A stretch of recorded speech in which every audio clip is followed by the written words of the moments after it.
So welcome, everyone, to tonight's constitutional conversation put on by the Constitutional Law Center here at Stanford Law School. This will be the last of these events of the quarter. Next quarter, we'll kick off with a talk by Emily Bremer on the relationship between administrative law and constitutional law, an increasingly hot topic. But tonight we have a topic which is both extremely timely, but also extremely timeless. That is to say, one that goes back, what would you say, Richard, 3,000 years? Well, in serious discourse, no, I would say 1850. Oh, 1850, okay. I thought we were going back all the way to Roman law, but Roman law, oh my God. Because Richard is an expert on Roman law. But let me first just introduce the program. I distracted myself.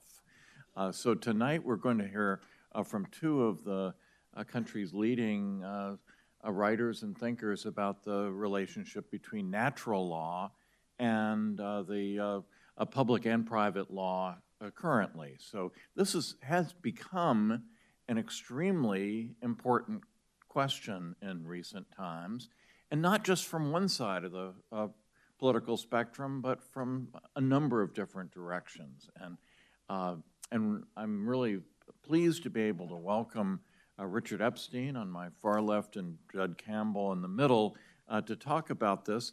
And I'm especially pleased for personal reasons. Richard was my teacher. In fact, my very first class in law school was a torts class taught by Richard Epstein. So Richard was my teacher, and I was Jud's teacher. So I sometimes think of these scholarly relationships as analogous to families. So in a sense, Jud is Richard's grandson in a scholarly sense, and so that makes me happy.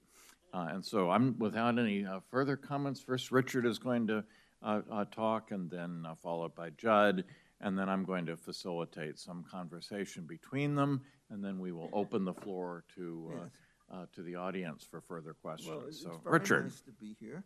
Michael sat in the back of the room, and he said, I told him the importance of drawing lines down the middle of a highway, and he said that was the origin of my book on simple rules for a complex world. Can you hear me? No? What about now? All right, so, whoa. So anyhow, I'm not here to talk about that. Michael mentioned that my origins in Roman law were profound. I don't know how far it went in terms of practice, probably 500 BC, but the major works on which everything is based is the systematization that took place in the high period of Rome. And the one original text that we still have from that period is a book by a man named Gaius, which was only discovered in 1816. And so understanding the way in which this thing worked became extremely important. And I was trying to figure out how you do it. Well, there is a long tradition of natural law, and it turns out it's been both passionately defended and also vigorously attacked. And both sides of this relationship, as is usually the case when you take opposites, are, in my view, overdrawn and incorrect. And of course, as the man who takes the middle road, by definition, my moderate position must necessarily prevail. On the first side, there are large numbers of people, many from the Catholic tradition, who essentially say, Leo Strauss is one of them, he's not Catholic, and they say a natural law is completely immutable, and anybody who wants to defy its situations simply does not understand about the inexorable moral nature of the universe. And so they say nothing changes in any way, shape, or form. This is true from the beginning of time to the end of time, and it's everywhere. On the other side, there are many notable skeptics about the subject who say natural law is whatever everybody wants to believe. And there's a famous man named Alf Ross, who's a Scandinavian realist, and what his position was, there isn't a theory in the world which you cannot justify in the name of natural law. If you want the modern equivalent, just use the rule of law as a phrase, and it justifies all things to all people. And then there was a reader named Judith Sklar, who has also said it was completely improvident, utterly formless, and just a series of excuses for other things that went on. Well, there's something clearly wrong about this, just as a historical matter. A Roman law as a systematic subject began around 160 AD, and right at the center of that, all the way through roughly the end of the World War I, natural law was the dominant mode of thinking of everybody in the entire Western civilization, whether you were Roman in origin, whether you were English in origin, or whether you were American in origin. And indeed, in many of the cases, what you actually discover is people from alien cultures essentially absorbed these Roman law principles and made them into their own. So the question is, how can you get that kind of durability if the system is essentially random? So it's not. And Gaius essentially, in his first book, starts with a distinction which, by and large, describes the state of play to the current time. And the way he puts it is there are two bodies of law. There is the jus gentium, the law of all peoples, and then there is the jus civile. And the first of these essentially outlines the durable relationships that are necessary for all human beings to exist. And the reason why these rules turn out to be uniform, if you actually want to check it, is that many of them are based on physical principles, where gravity turns out to be the thing that links everybody together. And other things are biological principles, where essentially the necessity for reproduction, for nursing, and for caring is an equally imperative. These imperatives do not vary across cultures, and so what happens is you have to figure out how people adapt to them. There's a common misconception about what natural law means, which says whatever you happen to do, since it's done by nature, is a matter of natural law. This is maybe a Darwinian theory, but it is certainly not the classical natural law theory. The classical natural law theory worked in exactly the opposite way. What it says, there are certain fundamental relationships that have to be observed in order for a people to survive and to flourish, and we're going to tell you what these are. And then there are a series of local norms and customs about how these things are enforced within a legal system, which will vary wildly as we move across one system and another. So if you don't draw that description or distinction, what's going to happen, you see much more variance in natural law than in fact exists when you're looking at it. So what are the fundamental relationships that you have to deal with, and then what are the formalities associated with them, is the way this thing starts in the private law side. Well, the first of these is obviously an institution known as marriage, and it's necessary for propagation. It turns out, as the modernists know, you have to have natural love and affection, notice those words, between the parents, and then you have to have a strong natural connection between the parents and the children. These are private relationships because if you're talking about natural law in a state of nature, there is no state that can buffer them in any way, shape, or form. What the state comes about under these circumstances is to figure out how you preserve these relationships when they're subject to various kinds of stress. But the whole model, which was most famously associated with Locke, is that the natural law rules are the ones that you're trying to preserve by the imposition of various procedural safeguards to make sure that they're not abused and not gotten rid of. And so with marriage, the situation that would call for state intervention would be abuse or neglect, narrowly defined. And no matter where you look across legal systems, that is the linchpin by which state governance takes place on this. That is a corrective of what parents do. It is not a general situation which requires for state ownership of the various children. Then the next relationship that you have to deal with is one that is recurrent with the relationship with respect to property. And the fundamental relationship is defined first by the Romans, and that is Gaius, and then by Justinian, is to draw a very powerful distinction between common property and private property. This is often overlooked in modern law school classes because since there's not a lot of litigation, you think, over public property, people tend to start with private property, and they start thinking about cases like Pearson and Post and the like. But in fact, this distinction is absolutely critical, and the way you could understand why it's so powerful is just to imagine first what the rules are, and then to figure out what happens if you reverse them. So when Gaius and Justinian begin this subject, it turns out they start talking about common property. That's the air, that's the sea, it's the beach that runs along the sea, it's rivers and so forth. And what is it about this form of property that makes it distinctive? It turns out it is property that nobody's allowed to reduce to private possession. It is only property that everybody has a right of access to, not being able to exclude anybody else.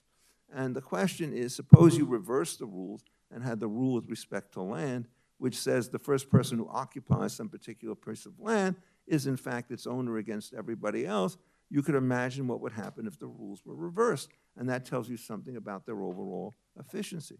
If you're talking about water and you allow this thing to be appropriated by a private person, within a very short period of time, every river would be dammed, the water would be diverted somewhere else, and you would lose all the gains from communication, all the gains from natural resources, all the gains from transportation, and everything else.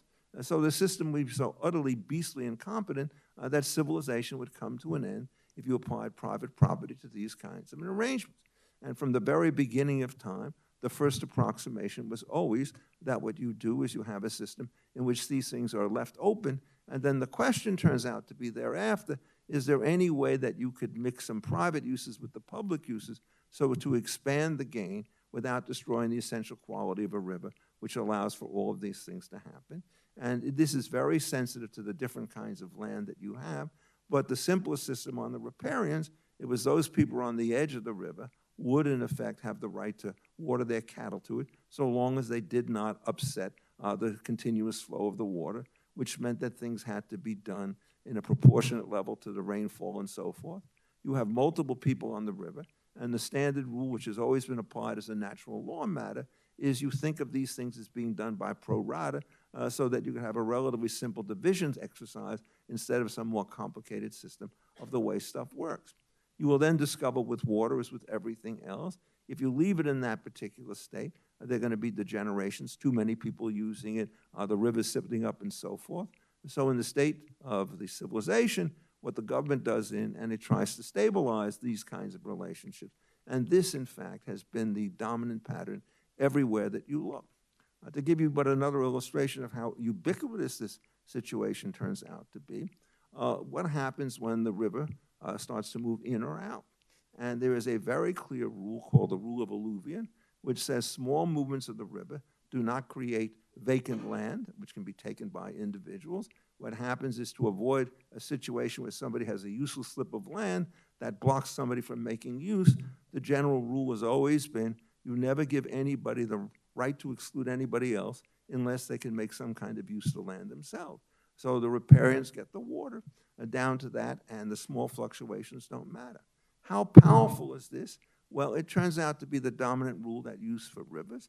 It's also, when you have state boundary disputes, it's the rule that's used. And when you have international stuff, it's the same rules that are used. And the reason why you call these rules rules of natural law is because their uniformity across all of these situations is driven by the fact of the high efficiency that they have. If it turns out that the rivers violently move from one way to another, what happens is the standard rule virtually everywhere is that the old river is now divided along its thread. You have no riparians, and the new river starts to form somewhere else, and you then use the riparian rules there. And that rule is applied, again, pretty much uniformly everywhere throughout the work. And the explanation is, well, why do these things endure? And the answer always comes in the same form. Even if the people who do these things don't understand them, there are two tests for custom that seem to explain a large amount of these civilizations. One of the tests is that it applies across different civilizations, and the other test is that it applies for a long time with any given situation. So what happens is the natural lawyers had a very pragmatic situation. What they did not have in earlier times, and what modern scholars are supposed to supply them with, is a different situation, a set of coherent rationales as to why this takes place. And for that, you need to use some modern game theory. And just to give you, in kind of fancy term, what the form is, every time you have a water system, there are two serious problems, or a land system. One is externalities, doing harm to somebody else, and the other is blockade. And essentially, the rule which says that land is privately owned means that the blockade problem is not really the dominant one. The dominant problem is exploitation and growth. So you switch the rules around, and the efficiency gains are there. But natural law, as it is everywhere else, is not a system of one fixed only. It's a system of substitutions and addition. And there is a standard rule in modern terms that applies. Every time you want to make a deviation from the natural laws, you cannot do it by simply changing definitions. What you have to do is to show that the change creates gains for at least some people and no losses for others. So you're always trying to use this in more modern terms to create social improvements. And even though the natural lawyers did not think in those terms, that's the way in which they worked. On the other side, there's private property. And here there is a huge debate as to what this means. And one of the great catastrophic mistakes of John Locke is that he thought in terms of the labor theory of value. That is, the way in which you acquire property is to mix your labor with somebody. Interesting enough, if you look at any of the classic historians on this or writers, nobody ever uses a term like that.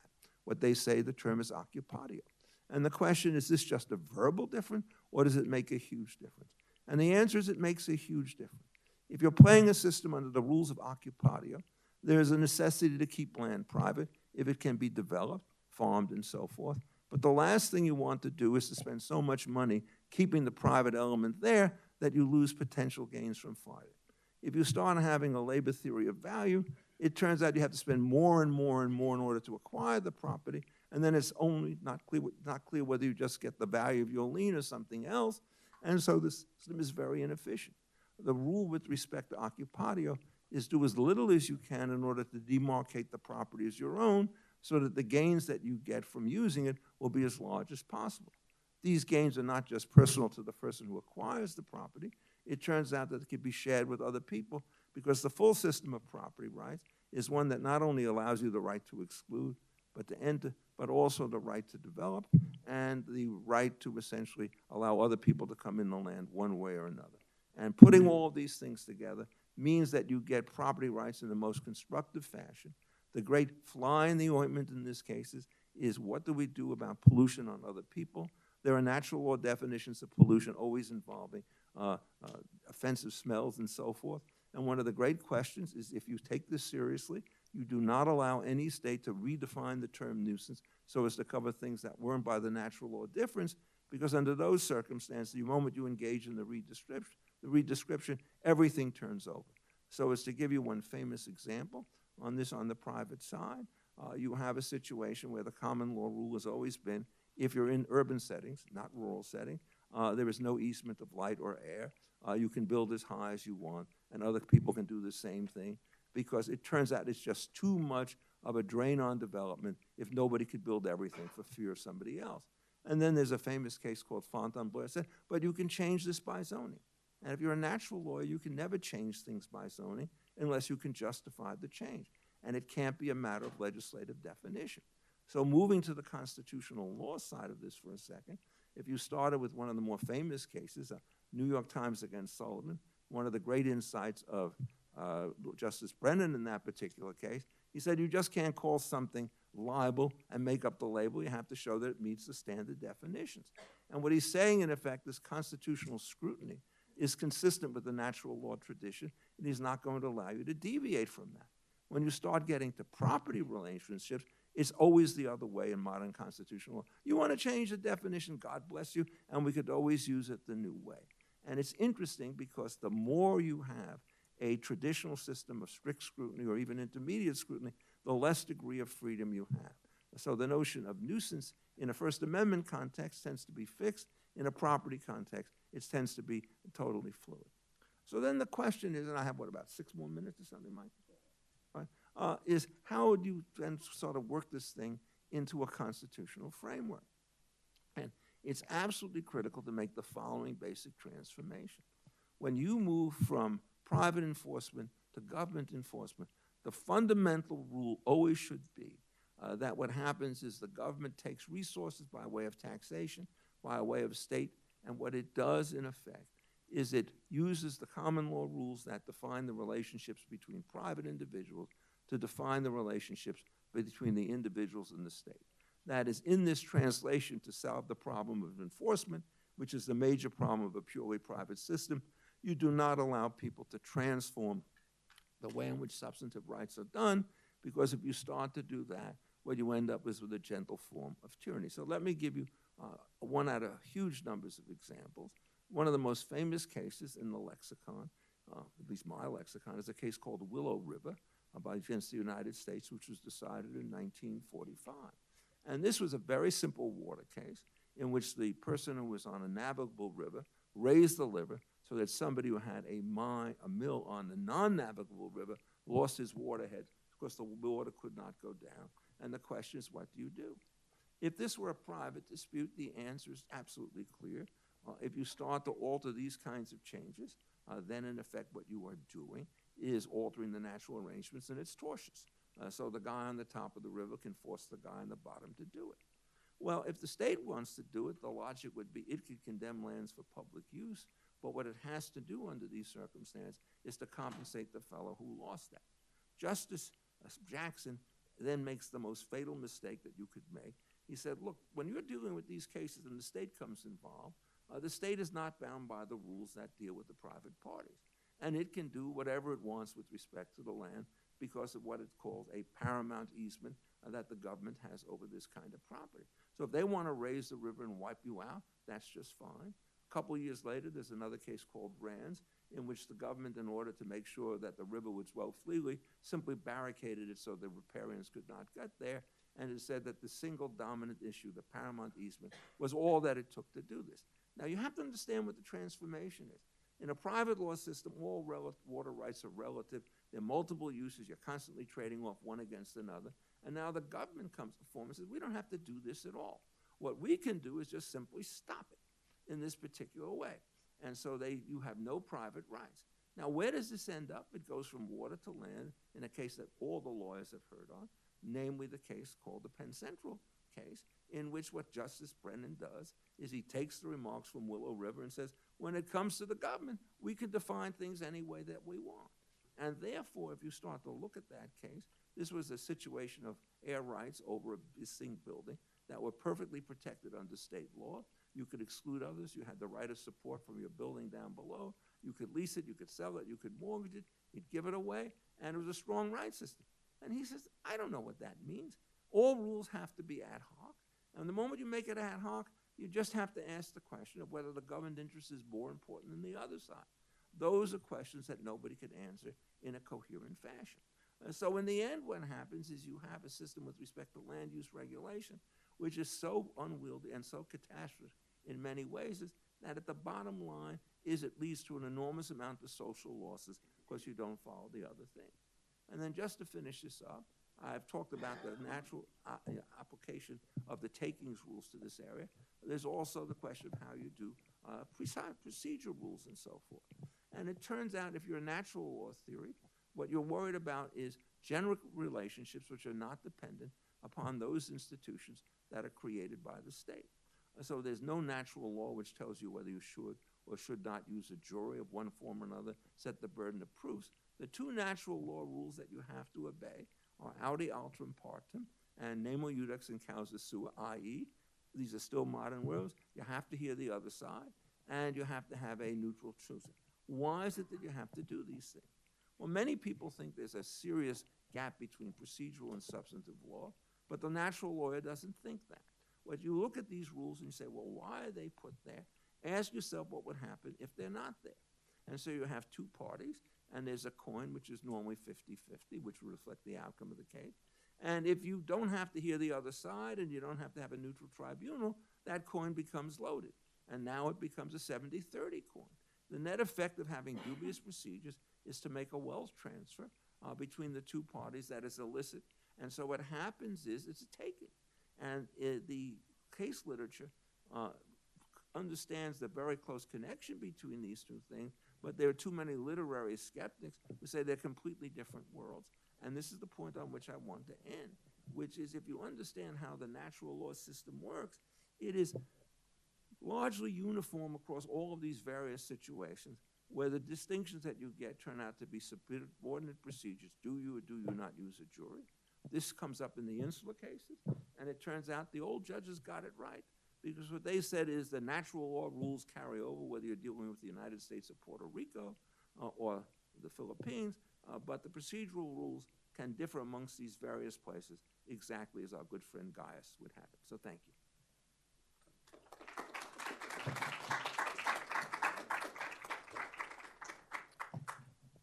All right, thank you so much. It's really a pleasure to be here. I think it's a principle of natural law to give gratitude to your parents and grandparents. So I'll just say thank you, Michael and Richard.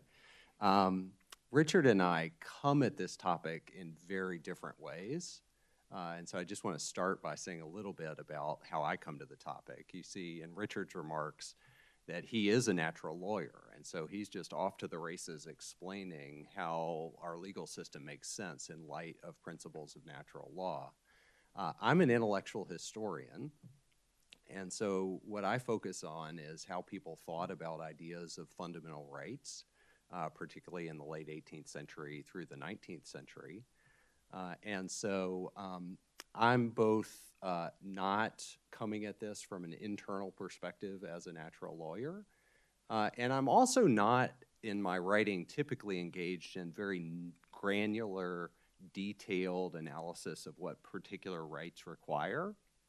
I'm more interested in kind of big picture questions about how different concepts fit together, where rights came from, and so on. So my comments are going to be in that vein, less engaged in particular granular reflections on Richard's wonderful comments, and a little bit more kind of how Americans thought about this at a higher level of generality.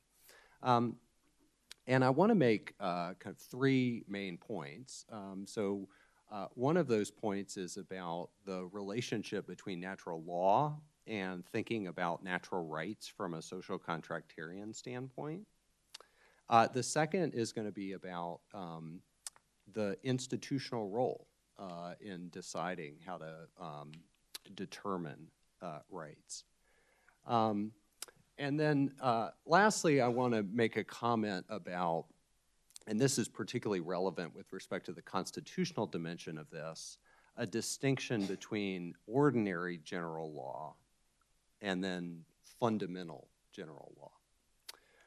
Okay, so let's just start with thinking about the relationship between natural law and a social contractarian understanding of natural rights.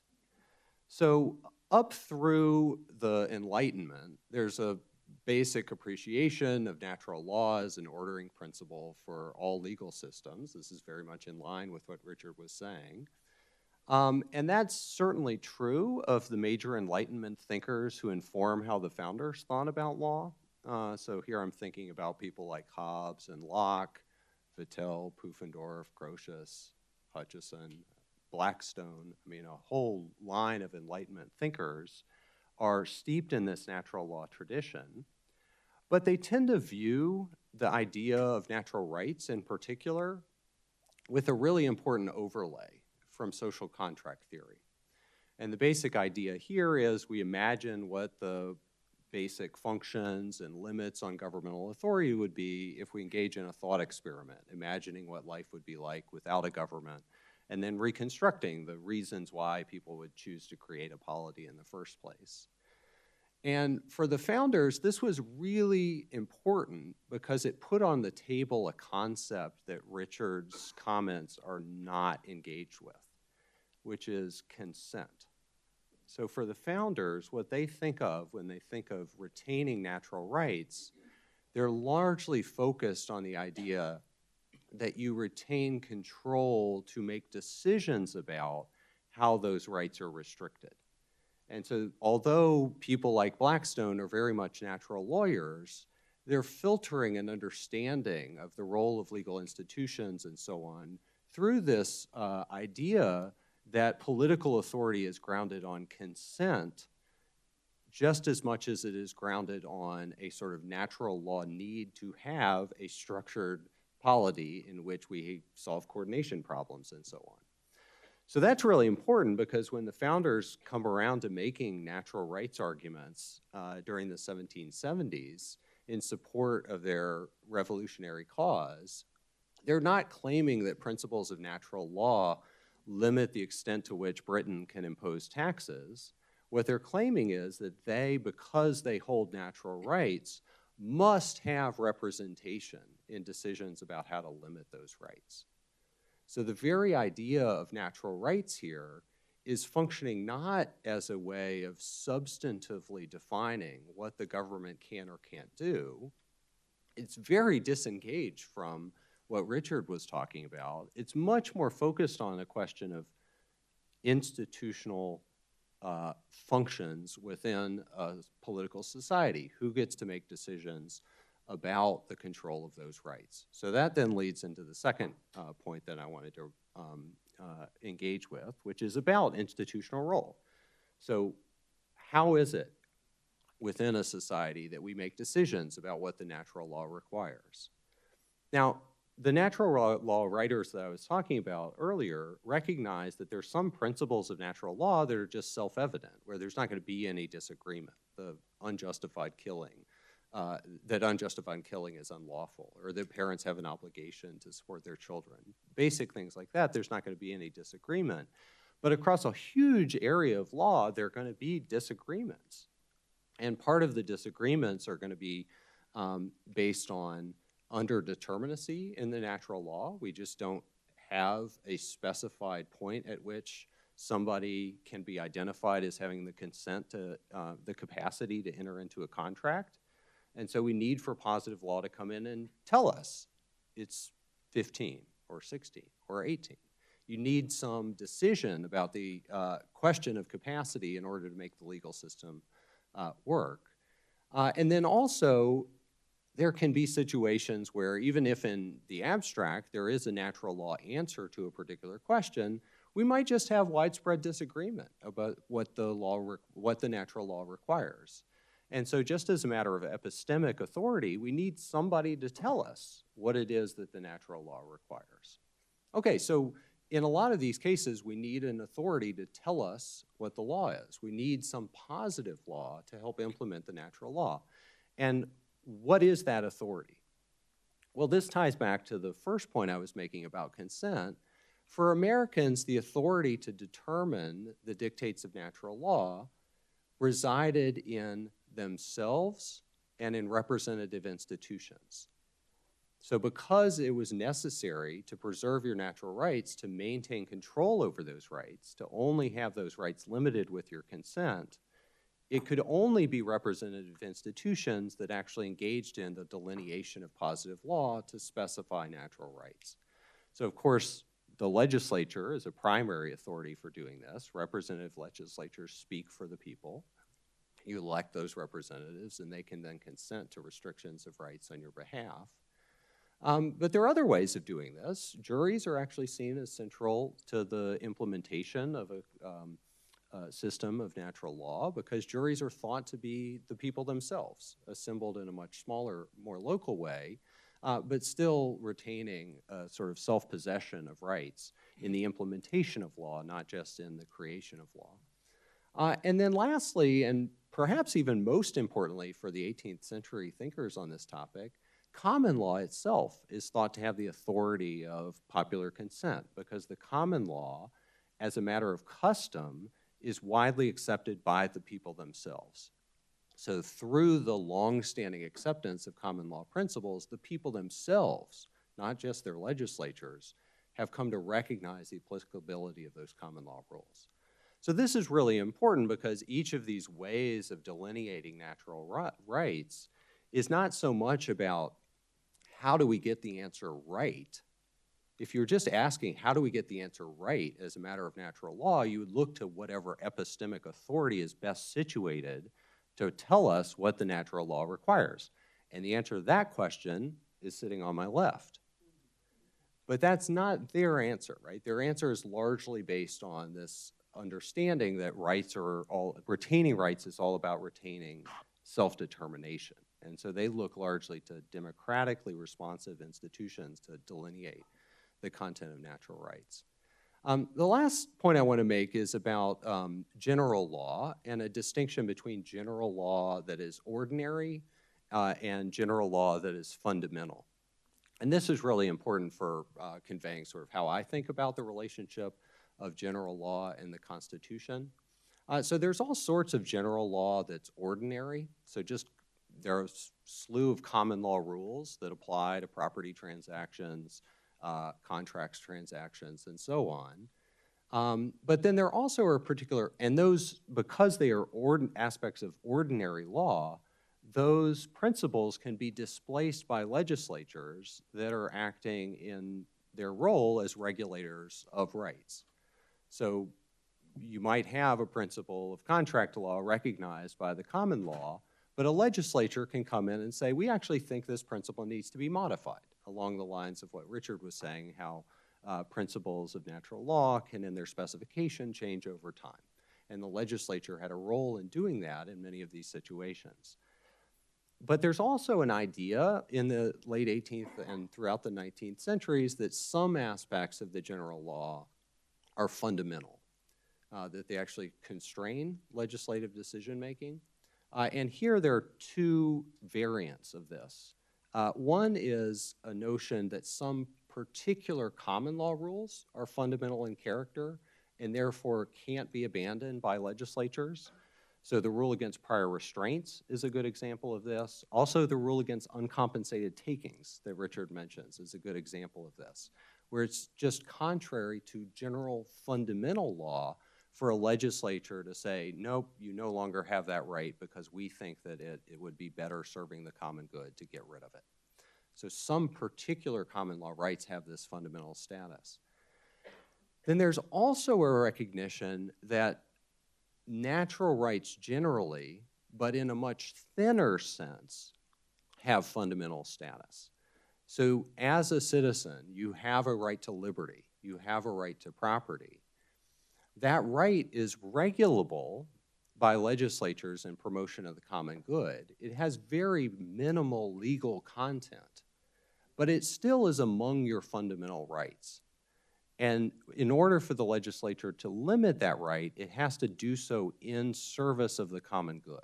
It can't do so arbitrarily or corruptly.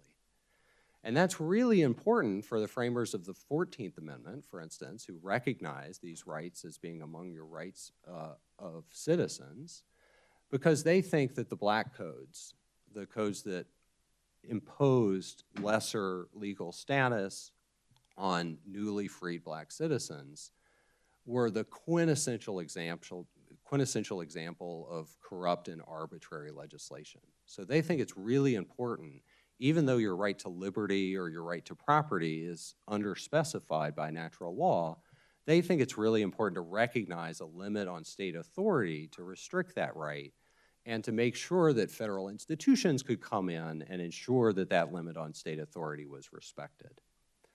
And so this is a notion of general law that's quite thin.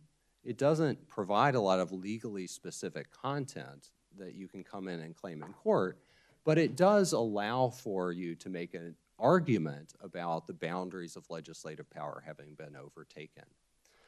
And so I'll just end with sort of two comments on how that idea and the decline of that idea of general rights ties into two of the points that Richard was making. So because these rights were thought to be general law rights, they're the sort of rights that no particular jurisdiction has authority to settle. So when a state legislature comes in and says, we think that your right to liberty entails X and not Y, the state legislature can do that, but it doesn't have the final conclusive authority to settle the question of how far their regulatory authority extends, because it's a question of general law. It's not a question of state law. So when you come into the Supreme Court cases starting in the 1950s and 60s, where the court becomes much more robust in its implementation of rights, but after the point at which it has rejected a notion of general law, what the court starts to have to do in those cases is to classify everything that it's doing as a matter of federal constitutional law. It can no longer rely on the general law and say that the state has gone beyond its authority under principles of general law. Rather, the court has to start saying things like, this violates the First Amendment of the Constitution, which creates positive law that is federal in character. Or this goes beyond the Fifth Amendment Takings Clause, which creates positive law that is federal in character. And two of Richard's examples are great illustrations of this.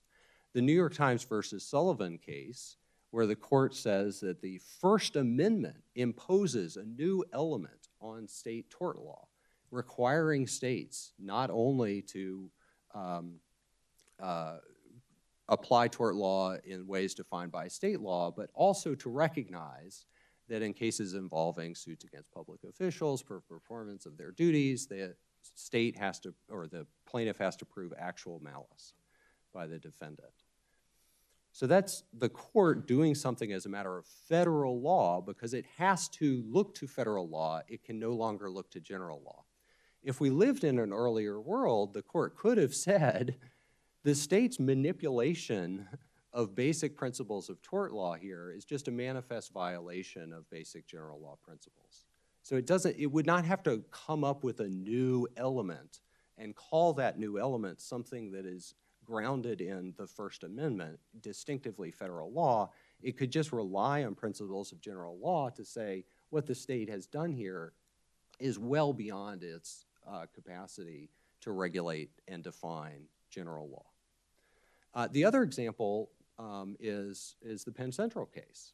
So there's not a appropriation in that case. The government hasn't taken title to the air.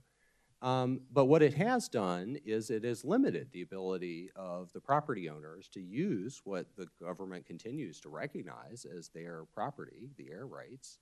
And in an older world, that would have been litigated as a question about the scope of the police powers. So there wouldn't have been a need to treat that as a Fifth Amendment takings clause case. You could have just treated that as a case about how far does state authority under the police powers go, and that's just a question of general law. And so I think it really fundamentally reframes the way that we think about a lot of these constitutional problems when we move from an era of general law to an era in which we just have state law and we just have federal law. Michael, Thanks. can I respond? Yes, please. This is very interesting. I want to thank him for restating my position in somewhat different terms. And let me explain why it is that I want to do that. We started off with the general observation that consent is one of the key variables in the way in which democratic authorities start to work, but not so strong as to essentially prevent the preservation of fundamental rights. Well, the fundamental difficulty that all political theorists have with consent is, does that mean the consent of everybody to deal with the particular problem in question, which is always unattainable, particularly if you're trying to bind future people? Or is it the consent of a majority of a legislature on some complicated procedure, at which point you have to worry about the position of those people who did not join in the rule? And so what happens is the just compensation clause is an effort to get out of that incredible dilemma by saying, in effect, if you wish to impose a restriction on somebody else by general legislation, you have to impose that restriction upon yourself so as to prevent the massive transfer of wealth from one party to another. So what he called the general welfare is what I call the Pareto improvement. And there's essentially no fundamental difference in the way in which these two things start to operate. Then there's the question that we distinguish between ordinary rights on the one hand and fundamental rights on another. To back it into the system that I use, those things which we talked about as the natural law principles, marriage, the sanctity of the liberty of the person and so forth, to engage in other kinds of relationships, those are the fundamental rights that exist. What happens is, in the era of the natural lawyer, when they were dominant before the modern period, what happened is you never had to worry about a federal overlay. What you did is you simply announced that the kinds of restrictions that the state wanted to impose by legislation could not be done. So to give you a very recent example of what he said, which turns out a Supreme Court on steroids, is the state of Minnesota decided that it had a rule that if somebody was delinquent in their taxes, when the state foreclosed on the mortgage, it not only got principal, interest, and cost, which was the rule for every other mortgage over time, and the rule for every other mortgage in the state of Minnesota at that time, they said, we take everything. And the Supreme Court said they can't do it. And now in the system that I went through, every statute has to justify itself by approving some kind of a social or general improvement. Nobody could say that this statute in this opportunistic form means that. They could not use the natural law theory, so they did it exactly what he said. This is not a question anymore of state law. This is now a question of federal law. And so this is not an accident. What happens is, as the decline of natural law principles starts to take place and becomes more and more salient, what happens is the Supreme Court, in order to do something with it, has to federalize every kind of issue under either the First Amendment or the Property Amendment and so forth. And what I'm saying, in effect, is that the dangers that come out of that particular system is that the federalization is not always a very smooth and sensible process. So the air rights case that you have in Penn Central, they never did get what the state law required. What they did is essentially they said every time you have an air right, you have to prove to us that it's more important to you than it is to the other guy. That is generally true of zoning. These systems now get a rational basis treatment so that the natural law principles don't have. And just as a rough approximation, the total wealth loss in society from general zoning law is probably more than 10% of the real property. And so what happens is everything he says about the way the system works maps into the system that I've put, fundamental differences, procedural rules that are variable and so forth, worries about the difference between ordinary legislation and so on. So, I mean, I think it's the same thing. The point is, the challenge to Jud is since he says that we have this, much more difficult for him if he doesn't use the principles I'm talking about to figure what it is.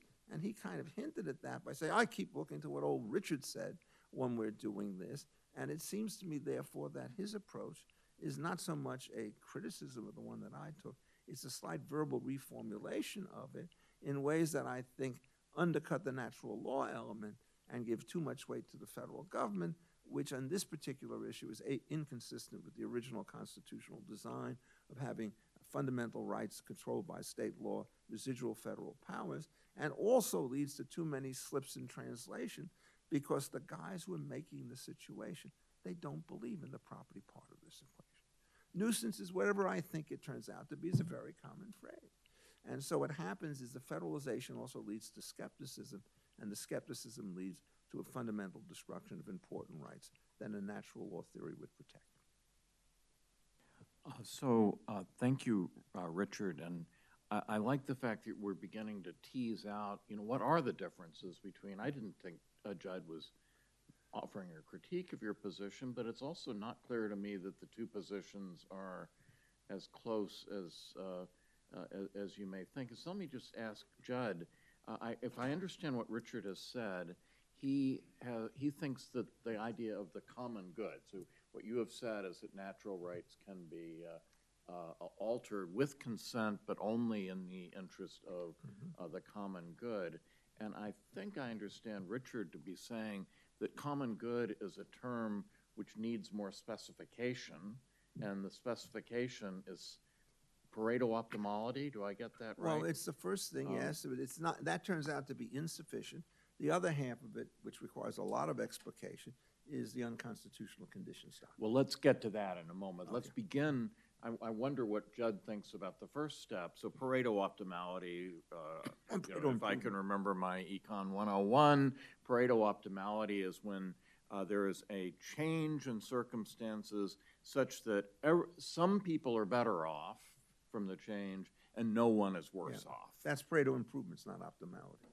Optimality is defined as that position in which you can only make one person better if you make somebody worse off. But you're close enough. But I think what you're saying is that the common good would be defined as in terms of Pareto improvement, and I wonder if Jud would agree with that. Yeah, I tend to think that their views of the common good are more underspecified. So they're tending to view the common good as the general good of the society and its people, and don't engage much in detailed, granular efforts to define exactly how the common good would cash out in particular ways. It's more of a concept that's defined in opposition to certain things that they recognize as contrary to the common good. So the sort of quintessential example would be government that is in service of private interests rather than public interests. So those English kings who had engaged in efforts to enrich themselves, to pay off members of parliament, to do their bidding, and so on, are seen as the sort of quintessential departures from the common good. And so and then there's also a notion that arbitrary restrictions that don't promote the good of the society, are not permissible. What you don't see is a sort of granular effort to delineate whether or not a improvement in aggregate utility is sufficient or whether or not it needs to be a Pareto improvement. Like, that's just not a debate that they have much interest in at the founding, and so I just don't know how to answer it as a historian because we don't see direct engagement. There are, though, engagements with particular issues that would suggest a broader conception of the common good. So, like, they think that it's okay to restrict individuals from engaging in activities that on net are harmful to the society, even if they have some benefit to those particular individuals. So, for instance, gambling, you could restrict gambling. That's a type of restriction that promotes the aggregate welfare of the society, but not every single individual's welfare. Presumably somebody's out there winning from gambling. And so it suggests to me at least the possibility of regulating activities in promotion of aggregate social welfare. I don't want to take the position that, like, they are firmly against a more limited Pareto improvement-based definition, because we don't really have any particular text that would indicate that. But I don't see them defining it in this sort of more limited way. So I want to suggest that that what you're sort of backing into here, Jud, is the standard case, and indeed the case for almost all legislation and regulation. That is, that almost every regulation benefits some and hurts others. It's a matter of, and the Pareto concept does not seem to apply to most regulation. And so I wanted to ask Richard, if that is so, does that mean it's simply illegitimate with the consent of the people through their representative institutions to hurt some people because they think other people will I don't be think benefiting it's true. more? Let me give you an example. This is a much more determinate system, and one of the examples or reasons why you start looking at these micro issues is it turns out that most of them, when they occur, actually follow the strong Pareto position. So let me first explain what's wrong with Pareto improvements in terms of the stability of the polity, and then talk about some of the devices which are in the law which actually are designed to reflect that. If you start at the origin in 0, 0, and you have a society of only 2 people, you could scale this. It's a Pareto improvement to go from 0, 0 to 2, 5 or to 5, 2. And so the question then is, which of those two do you prefer? And if it is left to the political process, the rent-seeking consumption will, in fact, lead to very bad results because you won't get to either 2-5 or 5-2. You'll be closer to the origin. So the doctrine of unconstitutional conditions, the doctrine for non-discrimination across places and so forth, says what you have to do is stay on the diagonal. And that means, in effect, I can only go up if I make you go up and so forth, very similar to the just compensation position. And so that's what the doctrine of unconstitutional conditions is about. It says, we're going to not allow you to do something which leaves everybody better off, because what it does is it brings you closer to the origin when the proration or non-discrimination rule is put into the place. And the question is, can you do this? There's this wonderful Justice Stevens opinion about when you're doing the Dormant Commerce Clause, do you allow people to tax by the axle, or do you require them to tax by the mile? And it turns out that if, in fact, you have local and non-local people, if you use a per axle tax, it favors the domestic people hugely because they're using huge miles and paying very little more. And what he did is he required them to use the other system, saying, in effect, if you're trying to make an optimality rule, you would never get a rule which would lead you to a position where there are going to be these kinds of distortion.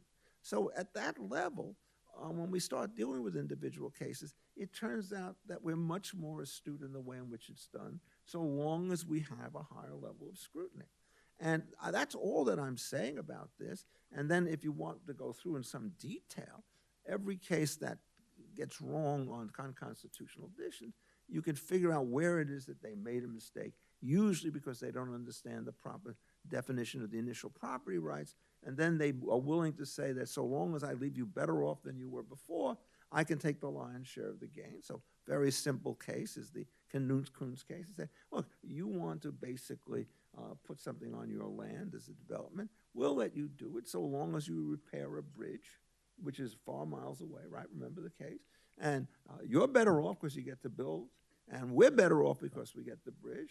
And you can't allow that because what's going on in those cases is, in fact, the skewed situation that you're talking about. You're allowing the state through regulation to essentially ask the outsiders to bear the cost of a common improvement from which everybody shares equally. And so you don't allow them to do it. But when it comes to controlling their own emissions, it's a very different problem. And that kind of situation is there. So you mentioned about gambling, winning and losing. It's also true of nuisances. But the point about the nuisance is, how do you decide that that's different from anything else? Well, do the following little thought experiment. Run a condominium association, okay, in which you have a single owner, so you have no externalities, and ask yourself the number of cases in which you find that this organization permits nuisances of the sort would be actionable at common law. And the answer is none of them do it. So if you could get this by consent, it means the externality problem drops out. So then when you have communities where you don't have a common origin, you imitate that rule. Whereas other things like aesthetics are much more variable, and so generally a nuisance law won't deal with it. So no, what I disagree with is I don't think these things are as loosey-goosey. And in fact, as you start looking, there's the proposition, the more you have strict scrutiny, the better you will be, and you could get this stuff right. And that's what I'm trying to do. So I don't agree with you, Michael, that the legislature does that. What it's designed to do is essentially to make sure you don't get these imbalances that we talked about in adjudication. So you can't have a statute of limitations which says that the X group has 10 years and the Y group has 5 years. That's the kind of thing that you want. Jud, did you have something to say about that, or I also have some other questions? Yeah, I mean, I guess all I would say is, in order to preserve natural rights, you have to preserve democratic institutions' authority to settle a lot of these questions. And so I think that it's very important to try to have substantive arguments about what natural law requires or what the common good requires. But if you're trying to think about the problem from a founding era perspective, you don't want to let those debates obscure the question of institutional authority. And so for the most part, these are issues that would get hashed out in legislatures, hashed out in political debate, and they aren't the sort of things where we would empower judges to step in and override those legislative decisions. With respect to the question of what the 14th Amendment does vis-a-vis federal and state authority, I actually think the 14th Amendment is largely designed around an assumption that state legislatures retain principal regulatory authority to settle questions about how far you should be able to engage in gambling or whatever it is, whatever the restrictions of your natural rights are. And so the federal judicial overlay here is not a power to come in and make sort of de novo decisions about what the common good requires. It's a power only to recognize in extreme cases departures from an obligation that the state has to only regulate and promotion of the common good. And so an arbitrary limit like a race-based restriction on your ability to contract is something that federal judges can come in and recognize, or a limit that is sufficiently determined by existing fundamental law, like the right against uncompensated takings. That too is something a federal judge can come in and enforce. But when we're talking about these questions about, have we or have we not reached a point of Pareto optimality in the degree of regulatory authority that the state is exercising, I think that is in almost every practical application going to be so laden with sort of empirical judgments and so on that as a practical matter, federal judges would have very little authority to come in and say anything otherwise. So to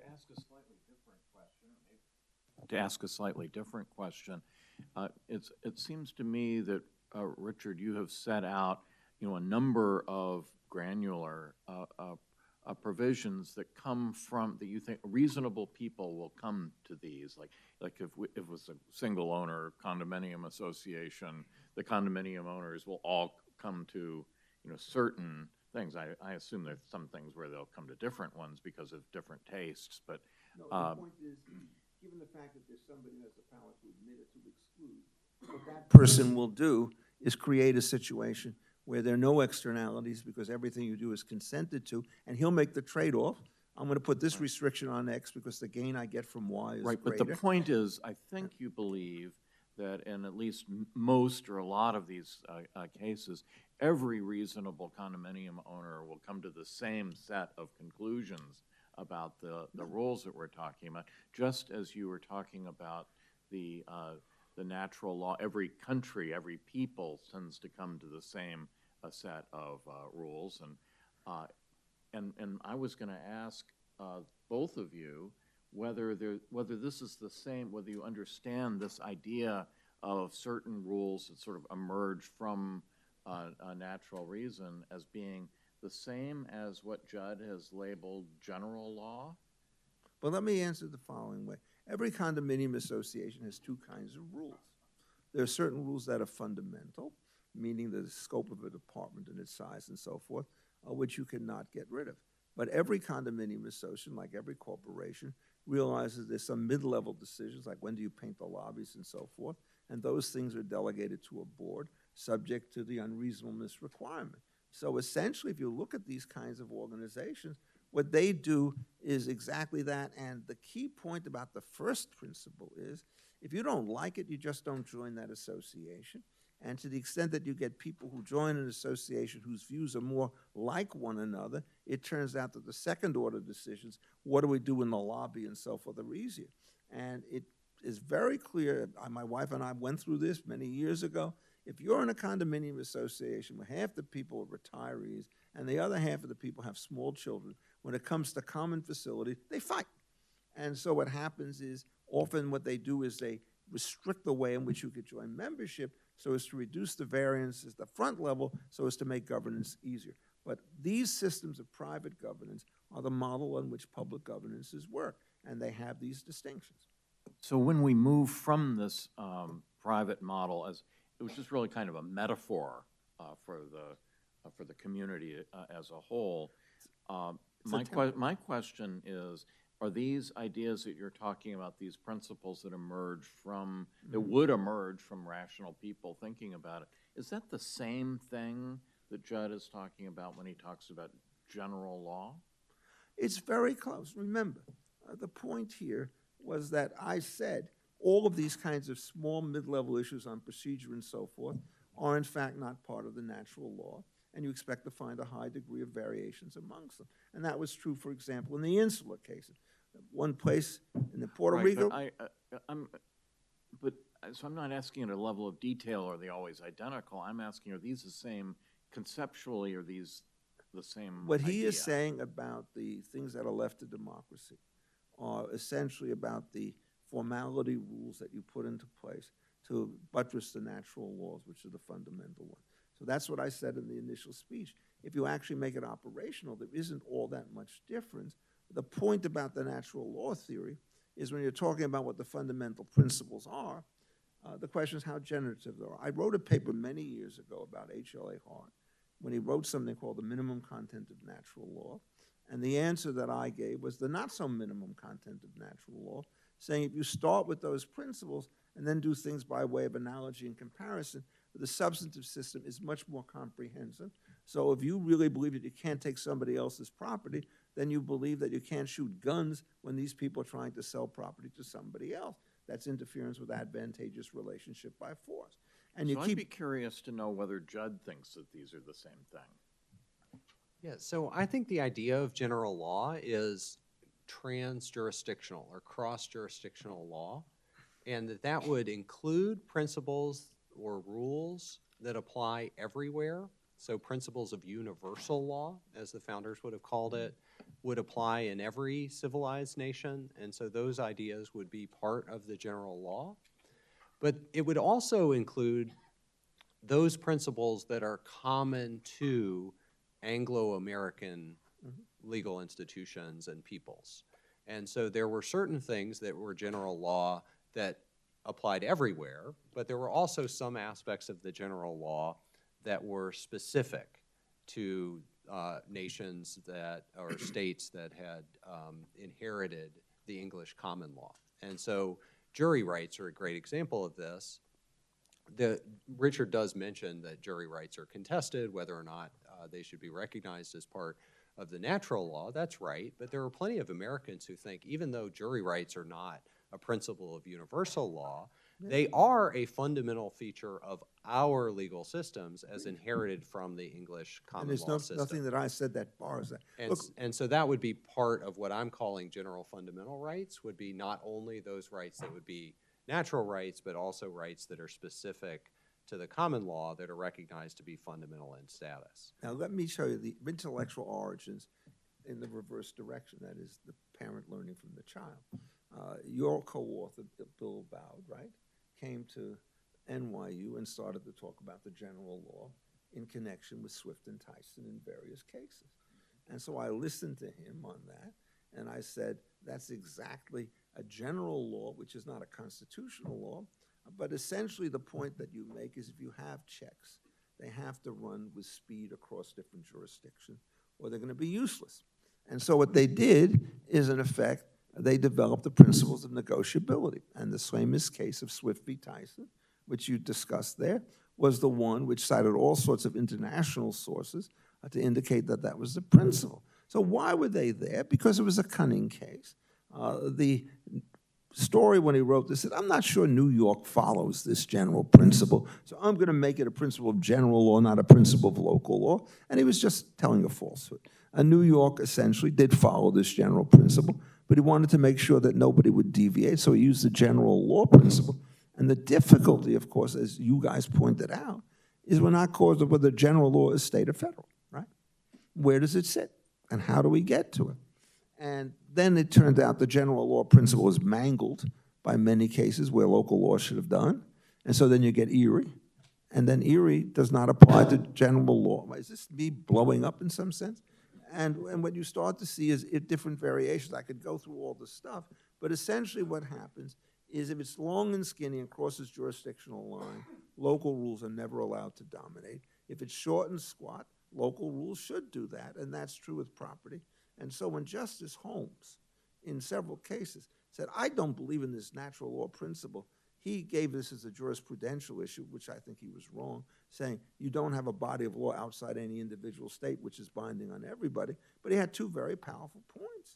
He says, you don't want to use the general law to decide, in effect, how to foreclose a mortgage in one state. And you don't want to use the general law to figure out whether or not somebody has an exclusive right to pick up trains in a particular jurisdiction. You want to use local law for those things. And what happened is by the time you got done, Erie v. Thompson was overruled in the next case, Interlife. Because what they said in that case is there is a federal law when it comes to figuring out what we do with boundary disputes about rivers, long and skinny again. And that turned out to be the position that we have today. So overruling Swift and Tyson was not getting rid of that. It was getting rid of all the applications of general law to things that were essentially local. Just the same kind of distinction you have under the Commerce Clause between local and general stuff. I'd like to invite members of the audience to come to the microphones and ask questions, and please line up. And I'm hoping that Professor Guinap, who has a chapter in his recent book on general law and also natural law, will maybe start us off. Jonathan, are you willing? Yeah. And while Jonathan's coming up, I'll just add a comment to Richard's last comment, which is, in diversity cases, Justice Story does not limit himself to the application of general law that has trans-jurisdictional implications. So there are cases that involve uncompensated takings where Justice Story says, in diversity cases, where he's not limited to the application of federal law, where he says a state doesn't have authority to take property without compensation and give it to someone else. And he says that not on the basis that there's some interstate ramification for that, just on the basis that it's a well-established principle of Anglo-American law, fundamental in character and so on. Gardner against the city of Newburgh is what he said.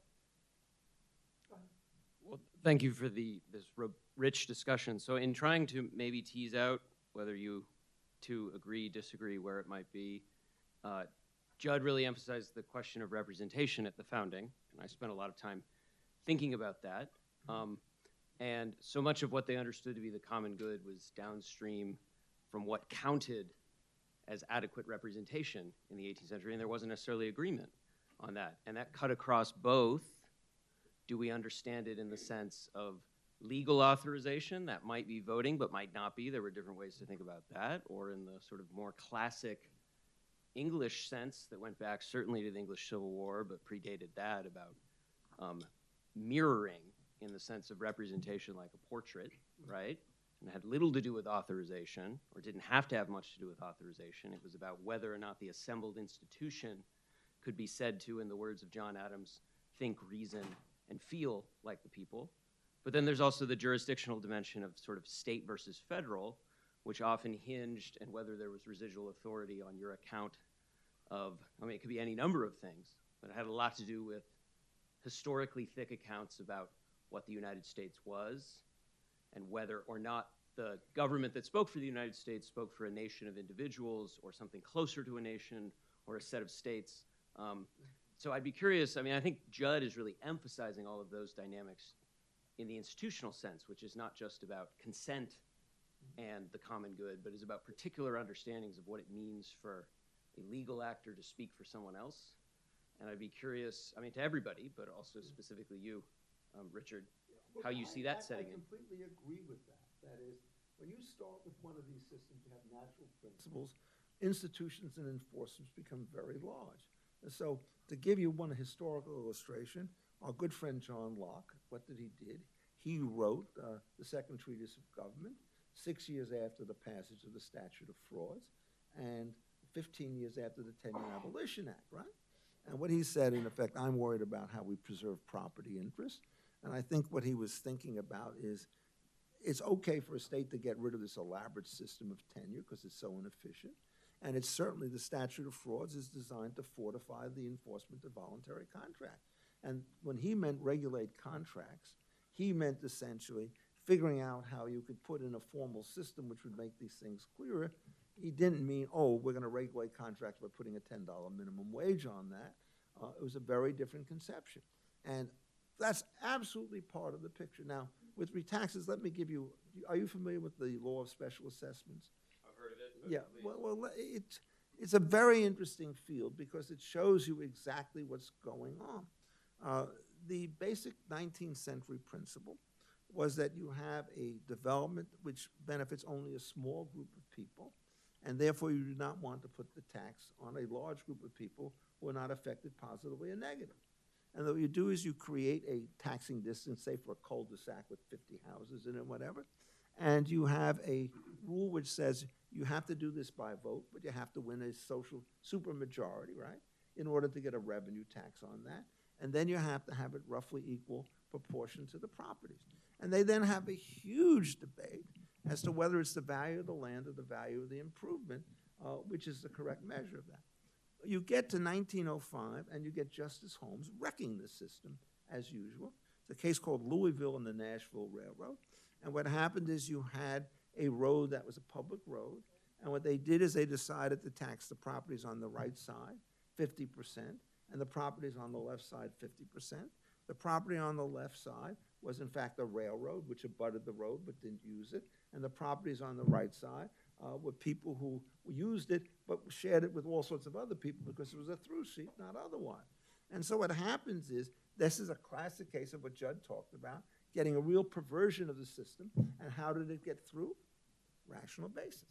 But the earlier cases always had a much closer thing, and there's a great article by Stephen Diamond written in about 1981, where he talks about all of these cases, and the move from essentially a system where you're trying to match benefits and costs so as to prevent redistribution, and a system where you don't care about it. And then the whole system breaks down, in part because if it's so crazy, you might as well use general revenue taxes to do this, and there you still have the problem, and it's still a problem today. If you're going to give general taxes, you spend the money on the streets in poor neighborhoods, rich neighborhoods, or whatever, and the allocation question, the delegation question, becomes then the central question of how you manage these systems. And so we are also blessed by having a Ninth Circuit judge and Stanford alum, Carlos Bea, with us. Ninth Circuit judges love to ask questions. And so there he The is. former Some of tensor. us like to answer questions also. We've been talking at a level of generality, which has been very interesting, but I'd like to put some concrete examples to you.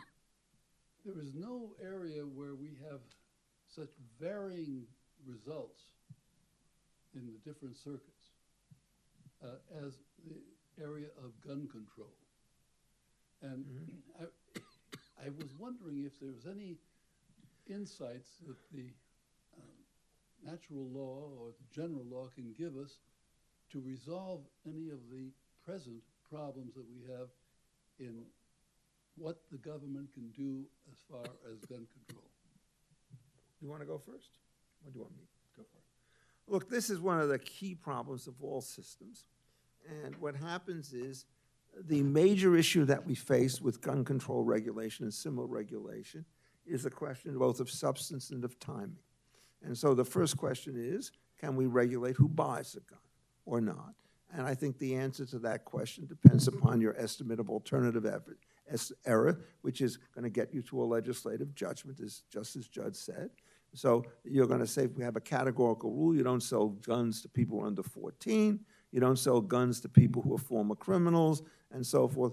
But, I mean, presumptively, and then you start going into the various categories of people who can do it. And the only thing you could do when you have uncertain harms, and this is going to be highly contentious, is to try to figure out what the errors of going too much regulation against too little regulation. So in cases of uncertainty, it's not a natural law inquiry. What it is a balancing of two kinds of error, where you have both normative problems on the one hand and empirical questions on the other hand. That's why this thing becomes extremely difficult. So you then have to do exactly what Jud said, is can you find cases where it turns out that it looks like the case is so easy on one side or the other side. There was a recent case, I think, in the court, which said, can you keep the guns out of a hand of somebody who's a hardened criminal? And the Supreme Court said, of course you can do that, right? And then there are other cases. Can you tell somebody they can't keep a gun in their home for self-defense? And the answer is maybe yes or maybe no. And then there's the question of whether you have to have a license or not, and what they are. So there is, under any case of that, it's not just guns, it's any kind of nuisance or environmental harm. The world becomes 10 times more complicated, maybe 100 times more complicated, when the issue turns out to be uncertainty than it is in the delineation of the rights. And at that point, what happens is you do get exactly what he said. You get a greater level of judicial deference to administrative stuff, and you spend most of your time, Jed said it again, going after the extreme cases where it looks as though there's something which is very, very often seen. So the Brune case in New York, in effect, that looked as though it cut too deep. But again, I want to talk about the substance. The odd thing is the Second Amendment does not apply to the District of Columbia, amongst other things. But those are doctrinal stuff. But let's suppose you had no constitutional... So Jud has written an article on natural rights and the right to keep and bear arms. So, Jud, maybe we should hear what he has to say, too. Yeah, so I think as long as you're thinking about this problem in terms of just general natural rights, I agree with what Richard said. That is that the state has the authority to regulate general natural rights, and those rights are subject to regulation and promotion of the common good. And then the question becomes a question of how far has the regulation gone, and what are the costs and benefits of that regulation, and so on. And so that's largely a legislative determination. The thing that I think gets really tricky with respect to the Second Amendment is two things. So one is, do we give any epistemic authority to the assumptions that the founders had about how far a regulation of firearms would be conducive to the public good? Because their ways of thinking about the answer to the benefits and costs of regulating firearms very well might be very different than ours. And so one of the questions that comes in, even if you're dealing with a general natural rights paradigm, is does the fact that they wrote the Second Amendment down with certain assumptions in mind have any bearing on how we think about the scope of state regulatory authority? And I think that's a tremendously difficult question. I don't have a good answer to it, but I think that's one area where the answer might get a little more complicated than what Richard offered. The other thing I would just say is that it's also the case at the founding that certain rights were stronger, that they were thought to be part of the common law, and that they had more determinate legal content. And so one of the things that you would want to know if you're trying to delineate what the Second Amendment requires is whether it's one of those types of rights. And so you might argue, for instance, that an effort to eliminate firearms usage under a game act, like the type that they passed in England in the 1870s, would be contrary to a fundamental right to keep and bear arms, because that, and so that's the type of move that you would want to engage in it with if you're thinking about these rights questions from a founding era perspective. I think actually answering the questions as an originalist matter is tremendously difficult because we actually don't have very much evidence to go on. Most people assume that this right exists and they don't say very much about what it entails. And because all of that evidence comes before the point at which it was actually socially productive to limit firearms, because we just hadn't developed the types of arms that would create the harms that required widespread limitation. And so it's only in the 18-teens and 20s that firearms become capable of doing the type of harm in hand-to-hand combat that requires governmental intervention. And by that point, we're sort of well past the founding. So I think it's a really difficult question to answer from an originalist. And I think you answered it correctly. That is, if the ultimate test is it two kinds of error, regulating too little or too much, and now under-regulation has many higher costs than it did earlier on because of the lethal nature of the weapons, then it seems to me that more regulation is going to be justified than otherwise. And this is a dynamic element which has to be introduced to the law. Figuring out what the errors are and whether they're large or small is an essential part of this. And so, you know, if you get repeating rifles and so forth, well, of course you're going to have to do more in order to deal with this. So I'm an originalist, an unfaithful originalist is what I would describe myself as.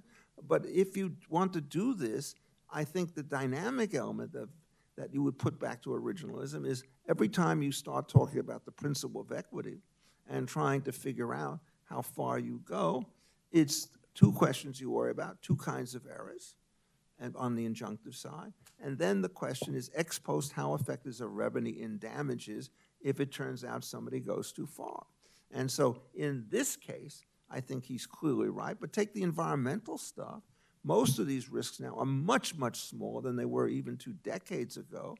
So the heavy level of anticipatory regulation is much less justified because the interference with productive activity is much greater. And so I think if you keep that, it doesn't tell you whether you go more or less. It tells you a lot that you have to know what the facts on the ground turn out to be.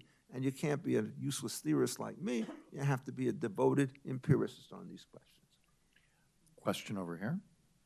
So you distinguish between fundamental legal relationships, which pertain to Speak into the mic. Okay. You distinguish between fundamental legal relationships, which pertain to the jus gentium, and then the codification or formalization of those relationships, which pertains to the jus civile.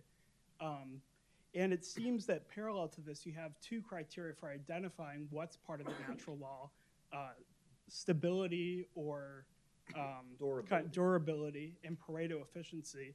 But it seems that these 2 criteria pertain more to the identification of which rules that have formalized these relationships should stick around, as opposed to which are the fundamental legal relationships that we want to keep.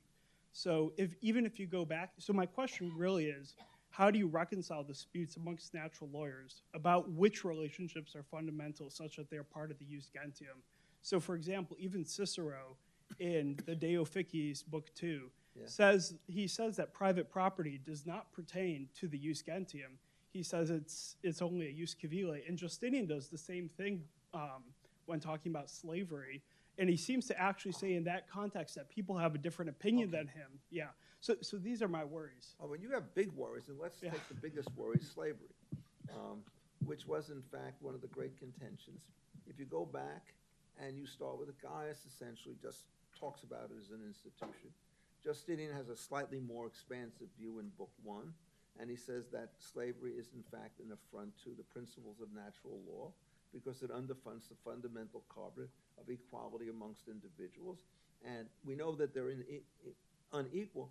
We may not know in a world of equality what the ideal rights are going to be, but we know that this is gone. And then in the next chapter, he says in the Latin, quod principi placuit legis regorum habet, that which is pleasing unto the prince hath the force of law. And so it's a judgment about appetite, not about morals. There's no word good in that. And it turns out, we viewed slavery from the beginning of time, so we're using a different definition of natural law, a definition which says it's a pervasive institution in a given society. What we do is we just understand how it works. And virtually all of the ancients, when they did that, were technicians. So I'm a Romanist by training. I teach the law of slavery. If you want to spend your time saying, oh, this is a terrible institution, be my guest. But if you're really trying to figure out what the law of slavery is about, it's the question, if you have two owners and you stipulate with the authorization of one but don't tell it to somebody else, does the second guy have part of the interest? I mean, highly technical questions like that. And the larger questions were essentially only answered in the political discourse. They were never answered in the other one. And remember, Theophytes is one of these really weird books, right? I mean, there's a lot of it is moral, sort of reminiscence, personal history, anecdotal stuff, and then there's some really tough, very nice legal analysis, mainly of all things on the question of disclosure, right, later on in the thing. So you can't do too much from that. You go back to Aristotle. He thought it was natural in the sense that natural differences in people. The answer in Gaius was conquest is an act of mercy if you keep these people as slaves instead of selling them, right? But of course, what do you do with their descendants? What do you do with people whom you capture and so forth? The actual law of slavery meant that the aggressor who captured somebody was entitled to keep them. It was not only the just war person who was allowed to do it. So it ends up in bloodshed, right? Civil war and everything else. So, Jud, would you like to jump in, or should we have one last question from Bear Johnson? Thank you. I was wondering, as a historical matter, about the relationship between the English common law and natural law, because it had been my impression that Locke is really idiosyncratic in not talking about the common law at all. It's been brought to my attention that this view is likely far out of date now, and was wondering how English common law and natural law interact. Well, Locke was not an English common lawyer. Let me give you the first point. When he begins with property, he says that property is a gift of God to mankind in common, right? And so the great challenge for him is, how do you extricate yourself from the common? If you were a common lawyer, everything that was not owned in common, i.e. the rivers and waters, was a res nullius. Nobody owned anything, so there was never the problem of how it is that you extract something from common ownership. And the Lockean view turns out to be much more difficult to operate. And so when you throw that in with the labor theory of value, the occupation theory doesn't get you a left-wing bunch. But when you start talking about labor as the justification, and then how you get that labor, there are left-wing Lockeans who are very insistent that his definition of private property, public property, essentially precludes the common law rules of private property. So the difference in the starting points of Locke and the Roman lawyers and the English lawyers was very pronounced. Make no mistake about it. When Locke put this stuff together, the English common law was not based upon divine origins. Jud, I think you might have something to say to the Baird's question. Yeah, so I think the way to think about this is that natural law sets up a basic framework for how to think about legal problems, but it requires specification. And so you have a tradition of natural law that operates throughout Europe, and then some legal systems within Europe use common law as a way of delineating substantive rights and delineating procedures to adjudicate claims, so juries instead of inquisitions and so on. And then you have a civil law tradition that's heavily focused on codes, on written law and so on, to delineate what those substantive rules are, and then didn't have judge-based adjudicatory procedures rather than having juries. And so the common law and the civil law system are in some sense competitors, but they're both instantiations of a system in which positive law is providing specificity to dictates of natural law. And Okay, so, one comment on that. Sure. The Roman laws didn't care about judges. They cared about academics. So the judges simply followed formulas that were derived by others, but essentially the guys who really did it were the 5 great judges of the jurists of the time. So the public choice view of what judges are motivated is not there. One other point I want to say, because you're a very different kind, you and Michael are very different kinds of people from me, is that when you talk about the general law as modifying the prima facie cases, the Romans and everybody else taught about this as a matter of theory. You tend to think of it as a matter of legislative history. And there's a very profound difference, because in the continental systems that rely on this, legislative history is much less important than it is in the way in which we do law in the United States. Well, if I heard you correctly, Richard, the Romans did not care very much about judges, but did care about academics. That sounds like a utopia to me. So let's hear it for the Romans and also for our speakers.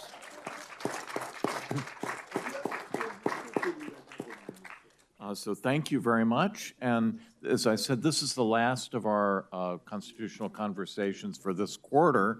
But April 14th, please join us again for a discussion of administrative law and constitutional law.